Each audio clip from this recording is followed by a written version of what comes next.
আমি তোমাদের নিজে করি 21.1 অধ্যায়ের অঙ্কগুলো দেখিয়ে দিচ্ছি। আমাদের এই অধ্যায়ের নাম কি? অনুপাত ও সমানুপাতের প্রাথমিক ধারণা। এখানে তোমাদের 21.1-এ অনুপাত নিয়ে অঙ্কগুলো রয়েছে, সেই জন্য তোমাদের অনুপাত সম্পর্কে প্রাথমিক ধারণাটা তোমাদের নিয়ে নিতে হবে। আমি তোমাদের বই দেখে তোমাদের একটু বুঝিয়ে দিচ্ছি, তারপরে অঙ্কগুলো তোমাদের কষে দেখাচ্ছি। তোমরা 235 নম্বর পৃষ্ঠায় দেখো, এখানে কি বলেছে দেখো, এই বক্সের মধ্যে দুটি বা দুটির বেশি সমজাতীয় রাশির এইভাবে তুলনাকে অনুপাত বলা হয়। তাহলে এখানে অনুপাত কাকে বলে? তাহলে এখানে এইভাবে কথাটা বাদ দিয়ে বলবে, দুটি বা দুটির বেশি সমজাতীয় রাশির তুলনাকে অনুপাত বলা হয়। অনুপাত একক বর্জিত। অনুপাতের চিহ্ন হলো, তাহলে অনুপাতের চিহ্ন কি? তাহলে এখানে দেখো, উপরে একটি বিন্দু দেওয়া রয়েছে, নিচে একটি বিন্দু দেওয়া রয়েছে, এটা হচ্ছে কি? অনুপাতের চিহ্ন। এটাকে আমরা কি বলি? ইজটু চিহ্ন বলি। তাহলে এখানে তোমাদের একটু উদাহরণ দিয়ে বুঝালে তোমরা ভালোভাবে বুঝতে পারবে। ধরো তোমার বাড়ি থেকে তোমার মামা বাড়ির দূরত্ব কত? 15 কিমি লিখলাম, ঠিক আছে? তোমার বাড়ি থেকে তোমার মামা বাড়ির দূরত্ব কত? 15 কিমি। আর তোমার বাড়ি থেকে তোমার মাসি বাড়ির দূরত্ব কত? 10 কিমি, ঠিক আছে? বা তোমরা রাস্তা লিখতে পারো, ঠিক আছে? তাহলে 15 কিমি রাস্তা তোমার মামা বাড়ি, আর 10 কিমি রাস্তা হচ্ছে কি? তোমার মাসি বাড়ি। তাহলে এখানে এই 15 কিমি রাস্তা আর 10 কিমি রাস্তা, তাহলে এখানে দেখো কিমি আর এখানে কি আছে? কিমি। তাহলে এখানে কি আছে দেখো, এককটা কি আছে? একই আছে। তাহলে এটা আমাদের কি হবে? সমজাতীয় রাশি হবে। এখানে যদি কিমির পরিবর্তে এখানে যদি লেখা থাকতো কিলো লিটার লেখা থাকতো, আর এখানে যদি কিমি থাকতো, তাহলে সেটা কিন্তু আমাদের কি এককটা আলাদা, তাহলে সেটা কি হয়ে যাবে? আমাদের সমজাতীয় রাশি হবে না। এখানে যদি একক হয়, একই হয়, তবে সেটা কি হবে? সমজাতীয় রাশি হবে। তাহলে এখানে আমরা 15 কিমি রাস্তা এবং 10 কিমি রাস্তাকে যদি আমরা অনুপাতে লিখি, তাহলে কি হবে? তাহলে এখানে আমরা কি লিখবো? 15, তার ইজটু চিহ্ন দেবো, অর্থাৎ অনুপাতের চিহ্ন দেবো। তারপরে আমরা কত লিখবো? 10 লিখবো। তাহলে এখানে 15 কিমি রাস্তা এবং 10 কিমি রাস্তাকে আমরা যদি অনুপাতে লিখি, তাহলে কি লিখবো? 15 কত? 10। এখানে কিন্তু আমরা এই যে এককটা আছে এখানে, এখানে আমরা এককটা দেবো না। তাহলে অনুপাত কি হচ্ছে? একক বর্জিত হচ্ছে, ঠিক আছে? এরপরে কি বলেছে দেখো, অনুপাতে যে সংখ্যা দুটি থাকে তাকে অনুপাতের পদ বলা হয়। তাহলে এখানে দেখো, আমাদের এই যে সংখ্যা অনুপাতে কি দুটি সংখ্যা রয়েছে, 15 এবং কত? 10। তাহলে এই দুটো সংখ্যাকে আমরা কি বলবো? অনুপাতের পদ বলবো। তাহলে প্রথম পদকে পূর্বপদ ও দ্বিতীয় পদকে উত্তরপদ বলা হয়। তাহলে এখানে প্রথমে কি আছে? 15 রয়েছে, তাহলে 15কে আমরা কি বলবো? পূর্বপদ বলবো। তাহলে এটা আমাদের কি হবে? পূর্ব পদ। আর লাস্টেরটাকে আমরা, অর্থাৎ 10কে আমরা কি বলবো? উত্তর পদ। তাহলে প্রথম পদকে আমরা কি বলি? পূর্ব পদ বলি, আর লাস্টের পদকে আমরা কি বলি? উত্তর পদ বলি। এরপরে তোমরা পরবর্তী পৃষ্ঠা, অর্থাৎ 136 নম্বর পৃষ্ঠাটি দেখো। এখানে কি বলেছে? কোন অনুপাতের পূর্বপদ উত্তরপদের চেয়ে বড় হলে, অর্থাৎ পূর্বপদ গ্রেটার দেন উত্তরপদ হলে, সেই অনুপাতকে গুরু অনুপাত বলা হয়। যেমন 5:1, 4:1। তাহলে এখানে কি বলেছে দেখো, পূর্বপদ গ্রেটার দেন কি উত্তরপদ, অর্থাৎ উত্তরপদের চেয়ে যদি পূর্বপদ যদি কি হয়? বড় হয়, তাহলে উত্তরপদ ছোট হবে, পূর্বপদ যদি বড় হয়, তবে আমরা সেই অনুপাতকে কি বলবো? গুরু অনুপাত বলবো। তাহলে এখানে দেখো 5:1, তাহলে 5 কি? আমাদের পূর্বপদ, আর 1 কি? আমাদের উত্তরপদ। তাহলে 1-এর থেকে কি 5 বড়, তাহলে এখানে কি? পূর্বপদ বড় হচ্ছে। তাহলে এই অনুপাতকে আমরা কি বলবো? গুরু অনুপাত বলবো। তাহলে কোন অনুপাতের পূর্বপদ উত্তরপদের চেয়ে বড় হলে, অর্থাৎ পূর্বপদ গ্রেটার দেন উত্তরপদ হলে, সেই অনুপাতকে গুরু অনুপাত বলা হয়। যেমন 5:1, 4:1 ইত্যাদি, আরো হতে পারে। এরপরে আমরা কি জানবো? লঘু অনুপাত কাকে বলে? তাহলে এর কি বিপরীত হবে? তাহলে এখানে আমাদের প্রথমটা বড় ছিল, দ্বিতীয়টা কি? ছোট ছিল। আর এখানে লঘু অনুপাতের ক্ষেত্রে কি হবে? প্রথমটা ছোট হবে, দ্বিতীয়টা কি হবে?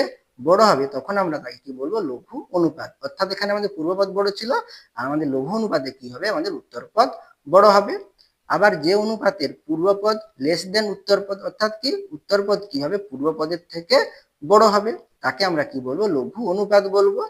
অর্থাৎ পূর্বপদ উত্তরপদের চেয়ে ছোট, সেই অনুপাতকে লঘু অনুপাত বলে। সেটাকে ঘুরিয়ে লিখেছে, পূর্বপদ উত্তরপদের চেয়ে ছোট। তাহলে পূর্বপদ কি হবে? উত্তরপদের চেয়ে যদি ছোট হয়, তবে সেই অনুপাতকে আমরা কি বলবো? লঘু অনুপাত। বা তোমরা ঘুরিয়েও বলতে পারো, উত্তরপদ পূর্বপদের চেয়ে যদি বড় হয়, তখন তাকে আমরা কি বলি? লঘু অনুপাত বলা হয়, ঠিক আছে? যেমন 2:5, 1:4। তাহলে এখানে দেখো 2 কি? আমাদের পূর্বপদ, আর 5 কি? উত্তরপদ। তাহলে এখানে উত্তর কি হচ্ছে? পূর্বপদের চেয়ে বড় হচ্ছে, ঠিক আছে? বা আমরা এটা বলতে পারি কি? পূর্বপদ উত্তরপদের চেয়ে যদি ছোট হয়, তখন সেই অনুপাতকে আমরা কি বলবো? লঘু অনুপাত বলবো। কোনো অনুপাতের পূর্বপদ ও উত্তরপদ সমান হলে সেই অনুপাতকে সমানুপাত বলা হয়। তাহলে সমানুপাত কাকে বলা হয়? যখন আমাদের পদ দুটো কি থাকবে? সমান থাকবে, অর্থাৎ পূর্বপদ এবং উত্তরপদ যদি কি হয়? একই হয়, তবেই তো সমান হবে, তবে সেই অনুপাতকে আমরা কি বলবো? সমানুপাত বলবো। যেমন উদাহরণ কি দেওয়া রয়েছে দেখো, 5:5, 4:4, তাহলে একই রয়েছে, পূর্বপদ এবং উত্তরপদ একই, তাহলে এরকম অনুপাতকে আমরা কি বলবো? সমানুপাত বলবো। আর অনেকগুলো হবে, সেই জন্য এখানে ইত্যাদি লেখা রয়েছে। অর্থাৎ সমানুপাতকে লঘিষ্ঠ আকারে প্রকাশ করলে সর্বদা 1:1 হয়। তাহলে এখানে আমরা এই যে সমানুপাতকে যদি আমরা লঘিষ্ঠ আকারে প্রকাশ করি তাহলে কি হবে? 1:1, অর্থাৎ ছোট আকারে প্রকাশ করলে তাহলে 5:5। তাহলে এই যে অনুপাতটা দেওয়া রয়েছে এই অনুপাতকে আমরা লঘিষ্ঠ আকারে কিভাবে প্রকাশ করব? তাহলে এখানে আমরা এই যে দুটি পদ রয়েছে এই দুটি পদকে একটি সংখ্যা দিয়ে ভাগ করতে হবে, ঠিক আছে? ভাগ করলে আমরা কি পাবো? মানে ভাগ করলে যে কাটাকাটি করতে পারো বা ছোট সংখ্যা পাবো, সেই সংখ্যাটা যেন কি হয়? 1:1 হয়। তাহলে এখানে 5 আর 5 আছে, তাহলে আমরা এটাকে 5 দিয়ে ভাগ করলে কি হয়? 5 একে 5, 5 একে 5, তাহলে 1:1 হবে। সেটাই বলেছে, যদি 1:1 হয় তবেই সেই অনুপাতকে আমরা কি বলবো? আমরা সামান্য অনুপাত বলবো। ধরো তোমাদের একটা উদাহরণ দিয়ে দেখাচ্ছি। ধরো এখানে আমাদের যে আমি দেখেছিলাম 15:10, তাহলে এই অনুপাতকে আমরা যদি লঘিষ্ঠ আকারে প্রকাশ করি তাহলে কি হবে? তাহলে এই 15কে আমরা কি লিখতে পারি?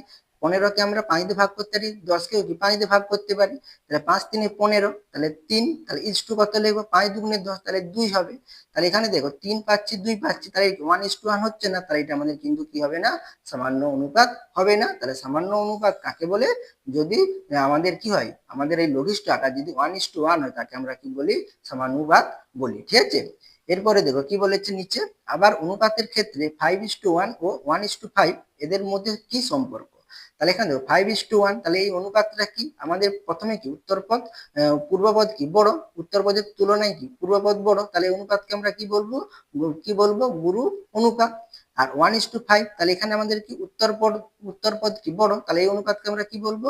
লঘু অনুপাত। তাহলে এই দুটো যে অনুপাত দেওয়া রয়েছে এদের মধ্যে সম্পর্ক কি? তাই এটাকে ঘুরিয়ে লিখেছে, 5:1 কে 1:5 লিখেছে, তাহলে এখানে 5:1 কি 5:1 এর ব্যস্ত অনুপাত কি হবে? 1:5, মানে এটা ঘুরিয়ে লিখলে আমরা কি পাবো? ব্যস্ত অনুপাত পাবো। তাহলে 5:1 এর ব্যস্ত অনুপাত কি? 1:5। আবার যদি আমরা বলি 1:5 এর ব্যস্ত অনুপাত কি হবে?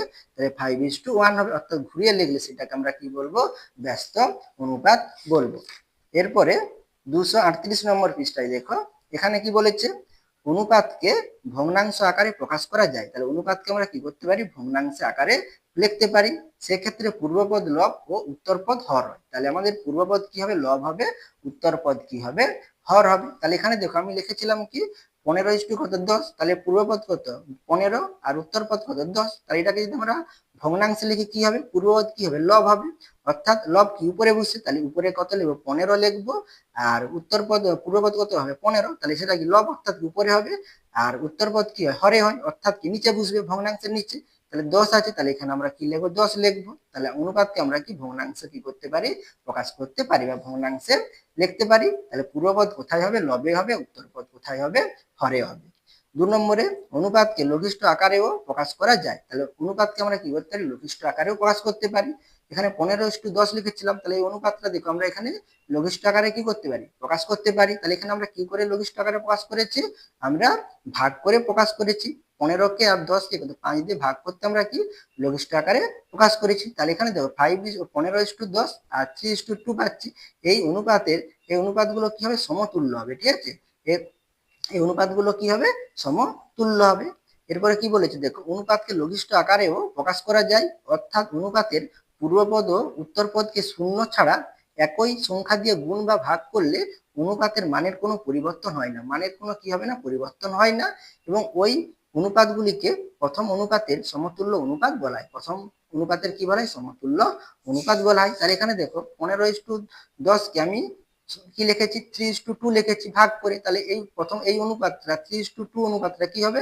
প্রথম অনুপাতের কি সমতুল্য অনুপাত। আবার কি গুণ করেও বলেছে। ধরো এখানে আমি একটা লিখলাম, ধরো 1:2 কত লিখলাম? 3 লিখলাম। তাহলে এই অনুপাতকে আমরা ভগ্নাংশে লিখলে কি হবে? 1 কত হবে? 3 হবে। তাহলে এই অনুপাতের কি আমাদের গুণ করি কি হবে? ধরো 3 দিয়ে গুণ করছি, তাহলে 3 একে 3, 3 3 কত 9। আবার যদি 4 দিয়ে গুণ করি তাহলে 4 একে 4, 4 3 কত 12। তাহলে এখানে এই যে অনুপাতগুলো পেয়েছি এই অনুপাতগুলো কি হবে? প্রথম অনুপাত অর্থাৎ 1/3 অনুপাতের কি হবে? আমাদের সমতুল্য হবে, ঠিক আছে? এবারে 3 নম্বর পয়েন্টটি দেখো, একটি গুরু অনুপাতের ব্যস্ত অনুপাত লঘু অনুপাত। তাহলে একটি গুরু অনুপাতের মানে ব্যস্ত অনুপাত কি হবে? লঘু অনুপাত হবে। তোমাদের এখানে যেটা ছিল, তাহলে এখানে দেখো 5:1 কত ছিল 1, তাহলে এটা আমাদের কি অনুপাত? গুরু অনুপাত। এটা কি 5:5টা কি বড়, তাই এটা কি প্রথমেটা পূর্বপদ বড়, তাই এটা কি গুরু অনুপাত। এর ব্যস্ত অনুপাত কি 1:5, তাহলে ঘুরে লিখেছি 1:5।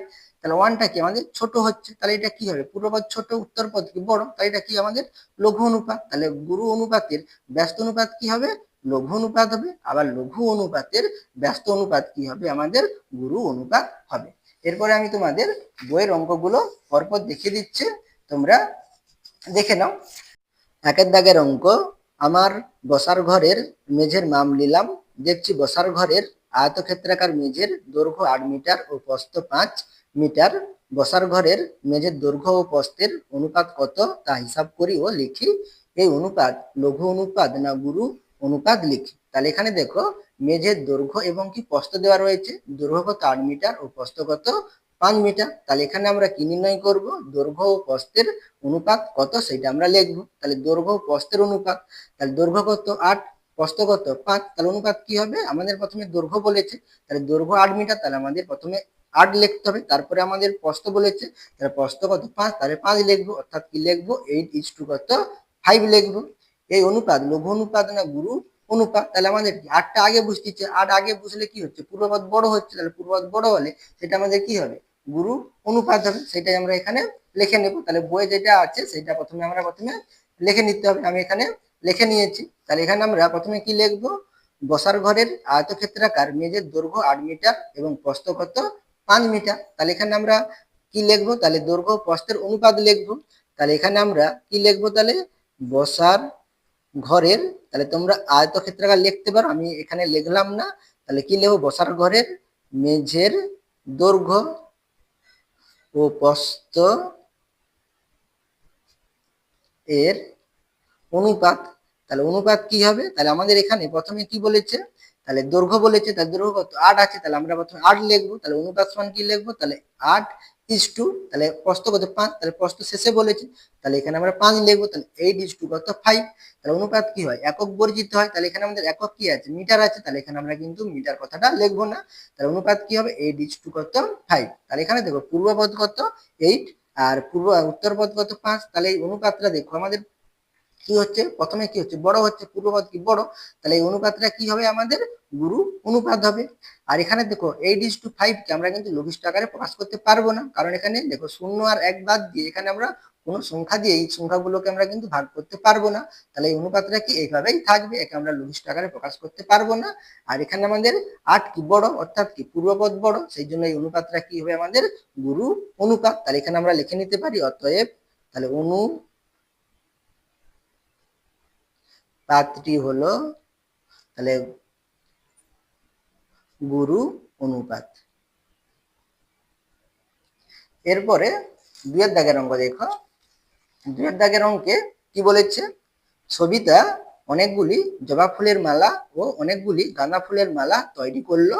যদি সে 12টি জবা ফুলের মালা ও 15টি গাঁদা ফুলের মালা তৈরি করে থাকে, তবে জবা ফুলের মালা ও গাঁদা ফুলের মালার সংখ্যার অনুপাত কত তা কত লিখে। এই অনুপাত লঘু অনুপাত না গুরু অনুপাত লিখি। তাহলে একই রকম 1 দাগের অঙ্কের মতো। তাহলে এখানে দেখো জবা ফুলের মালা কটি? 12টি। আর গাঁদা ফুলের মালা কটি? 15টি। তাহলে এখানে আমরা জবা ফুলের মালা ও কি গাঁদা ফুলের মালার সংখ্যার অনুপাত বের করব। তাহলে এখানে জবা ফুল আগে বলেছে, তাহলে জবা ফুলের সংখ্যাটা কত? 12টা। তাহলে 12টি আমরা আগে লিখবো। তাহলে 12 কত লিখবো? তাহলে গাঁদা ফুলের মালা কত? 15। তাহলে কি লিখবো? 12:15। 1 দাগের অঙ্কেরই মতো আমরা কি করে নেব? এখানে আমরা করে নেব। তাহলে এখানে প্রথমে যেটা বই আছে সেটা আমরা প্রথমে এখানে লিখে নিতে হবে। আমি লিখে নিয়েছি। জবা ফুলের মালার সংখ্যা 12টি, গাঁদা ফুলের মালার সংখ্যা কত? 15টি। তাহলে তোমাদের প্রথমে কি ফুল বলেছে?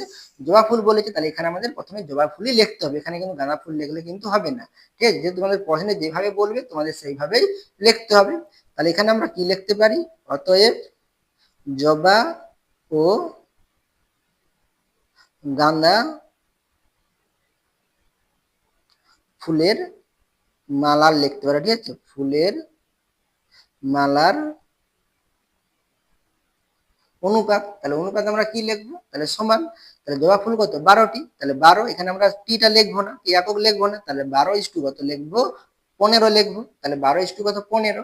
তাহলে এখানে দেখো এই অনুপাতটাকে আমরা কি করতে পারি, লঘিষ্ঠ আকারে প্রকাশ করতে পারি। তাহলে এখানে দেখো 12 আর 15 রয়েছে, তাহলে এই অনুপাতটাকে আমরা কি করতে পারি, দেখো 3 দিয়ে কাটাকাটি করতে পারি বা 3 দিয়ে কি ভাগ করতে পারি। 3 দিয়ে ভাগ করলে কত, 3 4 12, 3 5 কত 15, তাহলে 3 4 12, তার 4 লিখবো, তাহলে ইস্টু চিহ্ন দেবো, 3 5 কত 15, তাহলে 4 কত হবে 5 হবে। এরপরে আমরা কিন্তু আর 4 আর 5 কে আমরা লঘিষ্ঠ আকারে প্রকাশ করতে পারবো না, বা তোমরা কি করতে পারো, এই যে 12:15 কে তোমরা ভগ্নাংশে প্রকাশ করতে পারো, সাইডে রাফে করে নিতে পারো। তাহলে 12 কি আমাদের পূর্বপদ, তাহলে পূর্বপদটা কোথায় হবে, আমাদের লবে হবে। আর উত্তরপদ কত 15, সেটা কি হরে হবে। তাহলে 12/15, এখানে তোমরা কাটাটি করে নিতে পারো ওইভাবে।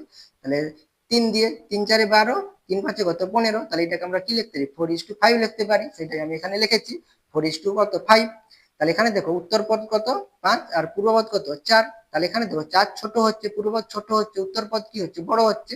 অর্থাৎ এটা লাস্টেরটা বড় হলে আমরা সেটাকে কি বলি, লঘু অনুপাত বলি। অর্থাৎ কি উত্তরপদ যদি বড় হয় পূর্বপদের তুলনায়, তাহলে আমরা কি বলি, লঘু অনুপাত বলি। তাহলে এই অনুপাতটা কি হবে, আমাদের লঘু অনুপাত হবে। তাহলে আমরা এখানে লিখে নিতে পারি কি, অতএব অনুপাতটি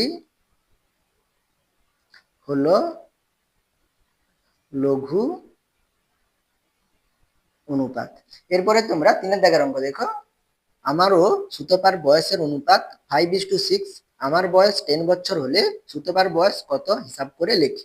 তাহলে এখানে দেখো তোমাদের দুজনের বয়সের অনুপাত দেওয়া রয়েছে কত 5:6। তাহলে এখানে তোমার বয়স যদি 5 বছর হয়, সুতপার বয়স কত হবে 6 হবে। তাহলে এখানে তোমার বয়স কত বলেছে, 10 বছর হলে সুতপার বয়স কত হবে, সেটা তোমাদের এখানে নির্ণয় করতে হবে। তাহলে কিভাবে অঙ্কটি কষবে আমি তোমাদের দেখিয়ে দিচ্ছি, দেখো। তাহলে প্রথমে যেটা আছে সেটা তোমাদের প্রথমে লিখে নিতে হবে বইয়ে, ঠিক আছে।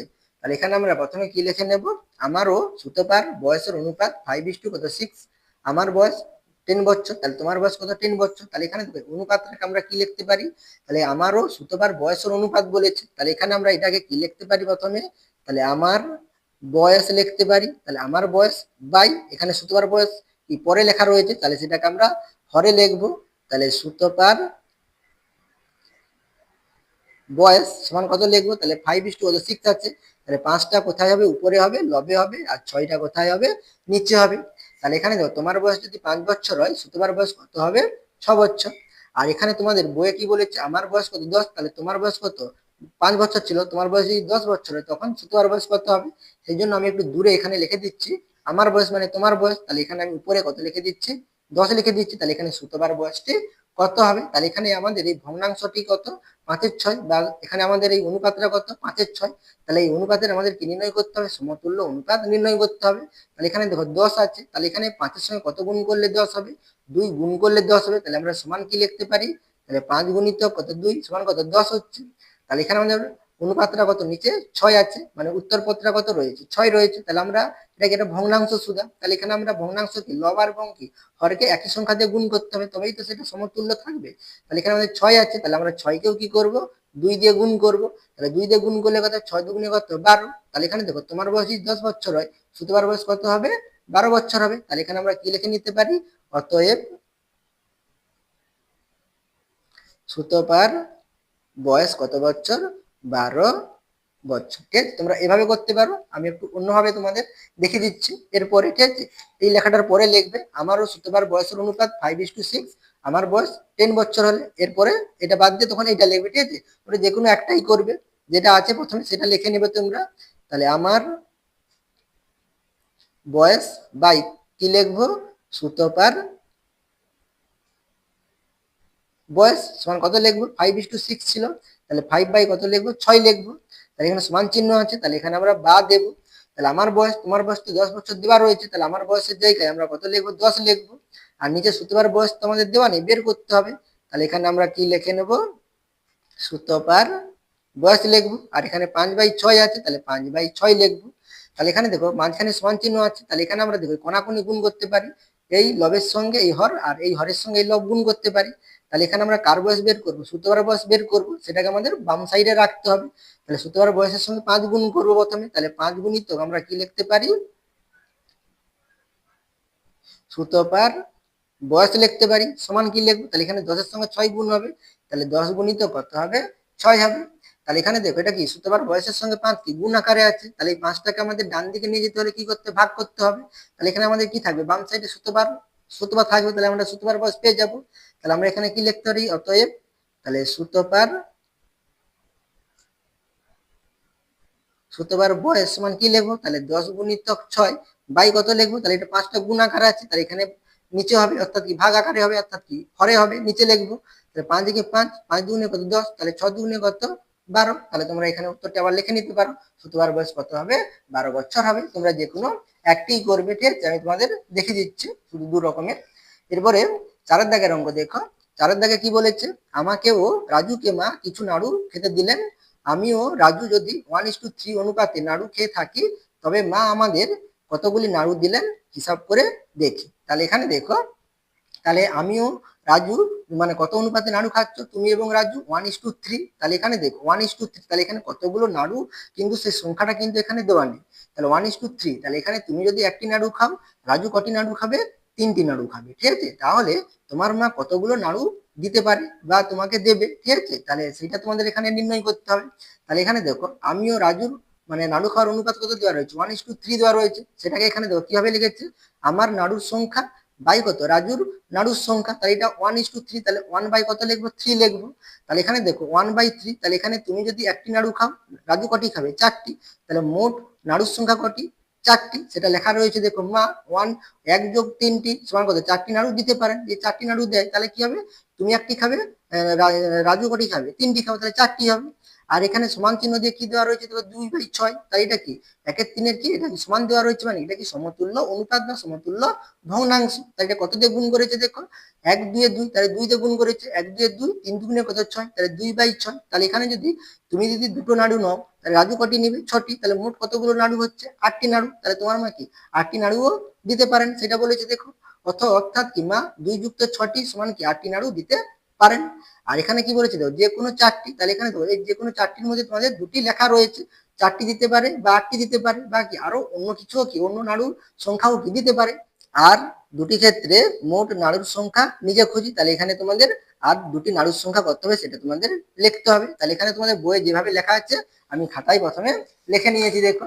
তাহলে এখানে তোমাদের যেটা ছিল সেটাই আমি এখানে লিখে নিয়েছি, আমারও রাজুর নাড়ু খাবার অনুপাত কত 1:3, আর এটা তোমাদের বই যেমন ছিল সেটা আমি এখানে লিখে নিয়েছি। তাহলে এখানে আমরা কি করব, এই যে 1/3 যে অনুপাতটা আছে, এই অনুপাতের কি করব, সমতুল্য অনুপাত নির্ণয় করব। তাহলে এখানে কত 2 দিয়ে গুণ করেছে, 2 দিয়ে গুণ করতে একটা সমতুল্য অনুপাত পেয়েছি। তাহলে এখানে আমরা 2 বাদ দিয়ে অন্য কোনো সংখ্যা দিয়ে আমরা গুণ করব এই অনুপাতকে, অর্থাৎ লব এবং হরকে। তাহলে এখানে আমি 2 দিয়ে তো গুণ করা যাবে না, এখানে 2 দিয়ে গুণ করে দেখিয়ে দিয়েছি। তাহলে এখানে আমি 3 বাদ দিয়ে অপর একটি সংখ্যা দিয়ে গুণ করতেছি, 4 দিয়ে গুণ করতেছি। তাহলে 4 একে করতে হবে 4, আর 4 তিনে করতে হবে 12।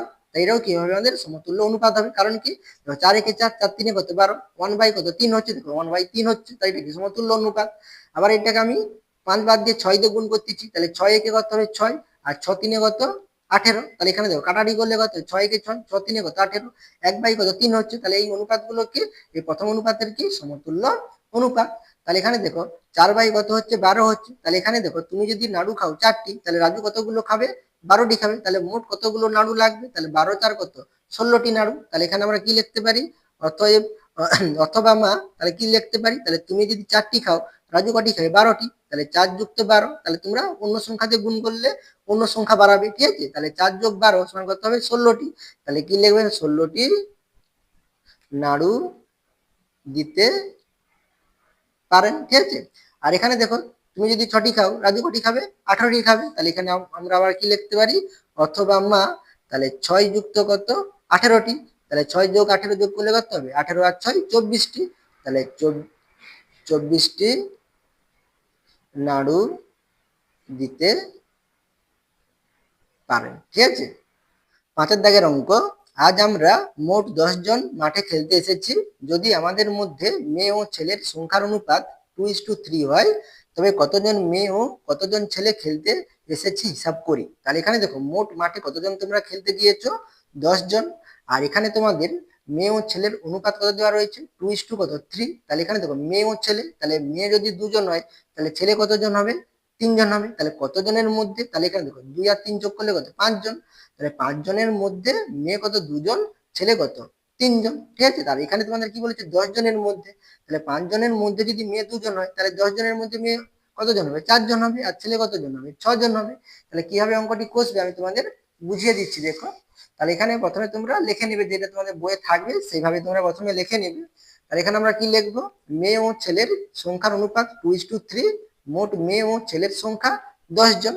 তাহলে এখানে দেখো, এই যে আমি 2:3 বললাম, তাহলে এখানে 5 জনের মধ্যে মেয়ে কতজন, 2 জন, আর 5 জনের মধ্যে ছেলে কতজন, 3 জন। এটাকে আমরা কি লিখতে পারি, অনুপাতিক ভাগাহার লিখতে পারি, অর্থাৎ এই 5 জনের মধ্যে কতজন মেয়ে এবং কতজন ছেলে আছে।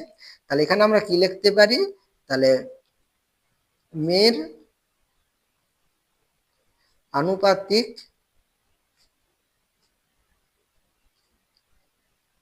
ভাগাহার সমান কি লিখবো, তাহলে মেয়ের লিখেছি, তাহলে মেয়েটা কোথায় আগে আছে, তাহলে আগে কত 2 আছে, তাহলে 2 লিখবো। বাই কত লিখবো, তাহলে এখানে যে অনুপাতটা দেওয়া রয়েছে অর্থাৎ পূর্ব পদ এবং কি উত্তর পদে দুটোকে আমরা যোগ করে নেব। তাহলে 2 যোগ কত 3, তাহলে কত হবে 2 বাই কত হবে 5 হবে। তাহলে এখানে আমরা এই যে আনুপাতিক ভাগাহার লিখলাম, তাহলে এটা আমরা 2 বাই 5 লিখলে হবে না, এখানে আমাদের আমাদের কি লিখতে হবে, অংশ লিখতে হবে। এবার আমরা ছেলেদের সংখ্যা নির্ণয় করব। তাহলে এখানে আমরা কি লিখবো, তাহলে ছেলের আনুপাতিক ভাগাহার সমান কি লিখতে পারি, তাহলে এখানে ছেলে কত 3 জন, তাহলে 3 বাই কত লিখবো, 2 যোগ কত 3, তাহলে কত হবে আমাদের 3 বাই কত 5 অংশ, তাহলে 3 বাই কত হবে আমাদের 5 অংশ হবে। তাহলে এখানে আমাদের মোট কতজন, 10 জন। তাহলে 10 জনের মধ্যে আমাদের মেয়ে কতজন হবে, তাহলে আমরা এই 10 জনের সঙ্গে মানে মোট যে জনটা থাকবে সেই জনের সঙ্গে আমরা এই অংশগুলো কি করে নেব, গুণ করলে আমরা পেয়ে যাব। তাহলে অতএব আমরা কি লিখবো, অতএব 10 জনের মধ্যে মেয়ে আছে, তাহলে মেয়ে কতজন আছে, তাহলে 10 জনের মধ্যে, তাহলে 10 গুণিত, তাহলে ভাগটা কত 2 এর 5 মানে 5 জনের মধ্যে 2 জন, 5 জনের মধ্যে কত 2 জন, তাহলে এখানে 10 জনের মধ্যে কত থাকবে, তাহলে আমরা এটার সঙ্গে গুণ করব। তাহলে 2 বাই 5, তাহলে কি হবে 5 একে 5, 5 দুগুণে কত 10, তাহলে 2 জন, তাহলে গুণ করলে কত 2 দুগুণে 4 জন। তাহলে এখানে দেখো 10 জনের মধ্যে মেয়ে আছে কত 4 জন, তাহলে আর বাকি জন কত ছেলে আছে, তাহলে ছেলে কয়জন হবে, তাহলে 10 থেকে আমরা 4 বিয়োগ করে দিতে পারি, বিয়োগ করলে আমরা কি পেয়ে যাব, ছেলের সংখ্যা পেয়ে যাব। তোমরা এভাবেও লিখতে পারো, বা আমরা এই যে আনুপাতিক ভাগাহার যেটা পেয়েছি সেটার সঙ্গে আমরা গুণ করেও নির্ণয় করতে পারি। তাহলে যে কোনো একটা করবে তোমরা। তাহলে এবং কি লিখবো, এবং 10 জন, 10 জনের মধ্যে তাহলে ছেলে আছে, তাহলে কি লিখবো 10 গুণিত, তাহলে ছেলের আনুপাতিক ভাগাহার কত 3 এর 5, তাহলে 3 এর 5 লিখবো, তাহলে 5 একে 5, 5 দুগুণে কত 10, তাহলে 2 3 কত 6, তাহলে কতজন হবে 6 জন। তাহলে মেয়ে কজন 4 জন, ছেলে কতজন 6 জন। তাহলে এখানে আমরা উত্তরটি এবারে লিখে নিবে কতজন, তাহলে অতএব 4 জন মেয়ে, তাহলে 4 জন কি আছে মেয়ে আছে, ও 6 জন ছেলে। তাহলে ছেলে কি বলেছিল, খেলতে, ঠিক আছে। তাহলে এখানে আমরা কি লিখবো, ছেলে খেলতে এসেছি বা এসেছে, ঠিক আছে। এরপর 6 নম্বর দাগের অঙ্ক, বাবা বাজার থেকে 4 জোড়া কলা কিনে এনেছেন, যদি ভাই ও বোন সব কলা 1:3 অনুপাতে খেয়ে ফেলে তবে ভাই ও বোন প্রত্যেকে কতগুলি কলা খেয়েছে হিসাব করে দেখি। তাহলে এখানে দেখো ভাই ও বোনের কলা খাওয়ার অনুপাত কত দেওয়া রয়েছে, 1:3। তাহলে ভাই যদি একটি খায়, বোন কটি খাবে, 3টি খাবে। আর এখানে মোট কলার সংখ্যা কত দেওয়া রয়েছে, 4 জোড়া দেওয়া রয়েছে, তাহলে 4 জোড়া সমান কটি কলা, 8টি কলা। তাহলে এই 8টি কলার মধ্যে তাহলে ভাই কটি খাবে, বোন কটি খাবে সেটা নির্ণয় করতে হবে, সেটা কি 5 দাগেরই অঙ্কেরই মতো। তাহলে যেটা আছে বই সেটা আমরা প্রথমে কি করে নেব, লিখে নেব। তাহলে ভাই ও বোনের কলা খাওয়ার অনুপাত 1:3, মোট কলার পরিমাণ কত 4 জোড়া। তাহলে এই জোড়াটাকে আমাদের কি করে নিতে হবে, সংখ্যায় লিখে নিতে হবে। তাহলে 1 জোড়া সমান কটি, 2টি, তাহলে 4 জোড়া, 4 জোড়া সমান কটি হবে, তাহলে 4 এর সঙ্গে 2 গুণ করব, 4 এর সঙ্গে 2 গুণ করলে কত হবে 8টি হবে। তাহলে এই 8টি কলার মধ্যে ভাই কতগুলো খেয়েছে আর বোন কতগুলো খেয়েছে সেটা তোমাদের নির্ণয় করতে হবে। তাহলে এখানে তোমরা দেখো এই আনুপাতিক ভাগহার লিখে তোমরা কি করতে পারো, অঙ্কটি কষতে পারো, বা তোমরা কি করতে পারো এই সরাসরি গুণ করেও কি তোমরা নির্ণয় করতে পারো। তাহলে বড় অঙ্কের ক্ষেত্রে তোমরা যদি আনুপাতিক ভাগহার করে এভাবে বের করো তাহলে কি হবে, তোমাদের অনেক বড় হতে পারে, ঠিক আছে। সেই জন্য তোমরা শর্টকাটেও তোমরা করে নিতে পারো, তোমরা এখানে লিখেটি করতে পারো, বা এরা তোমরা সরাসরি উত্তরটিও লিখে নিতে পারো, ঠিক আছে। আমি এখানে সরাসরি করে তোমাদের একটি দেখিয়ে দিচ্ছি। তাহলে এখানে আমরা কি লিখতে পারি, অতএব তাহলে কটি কলা ছিল, 8টি কলা। তাহলে এখানে আমরা কি লিখবো, তাহলে 8টি কলার মধ্যে, তাহলে প্রথমে কি আছে আমাদের ভাই আছে, তাহলে এখানে কি লিখবো 8টি কলার মধ্যে, তাহলে ভাই ভাই খেয়েছে, তাহলে ভাই খেয়েছে কটা হবে, তাহলে 8টি কলা, তাহলে 8 লিখবো। গুণ, এবারে কিভাবে লিখবো দেখো, তাহলে এখানে ভাই প্রথমে বলেছি, তাহলে ভাই ও বোনের অনুপাত, ভাই ও বোনের অনুপাত কত 1:3, তাহলে ভাই কত 1, তাহলে আমরা একটাকে উপরে লিখবো।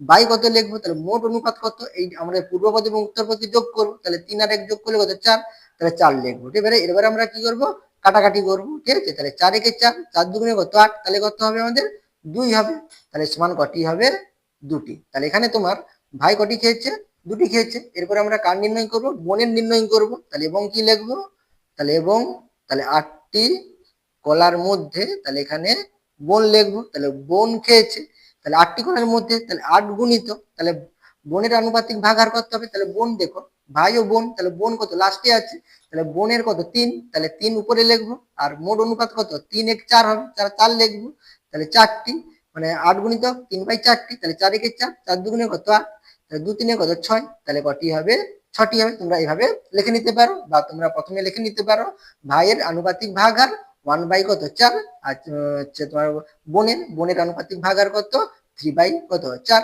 সেটা লেখার পরে তোমরা এভাবে গুণ করে লিখতে পারো। তাহলে এখানে আমাদের কি হচ্ছে, ভাই খেয়েছে 2টি আর বোন খেয়েছে কটি 6টি, তাহলে এটাই আমরা উত্তর লিখে নেব। তাহলে কি লিখবো, অতএব কি লিখবো, তাহলে ভাই কটি খেয়েছে 2টি, তাহলে ভাই 2টি ও বোন কটি 6টি, তাহলে বোন 6টি কলা খেয়েছে, ঠিক আছে। আশা করি তোমরা এই অঙ্কগুলো বুঝতে পেরেছো। তোমরা অবশ্যই চ্যানেলটিকে সাবস্ক্রাইব করে নিও এবং আমার সঙ্গে থেকো।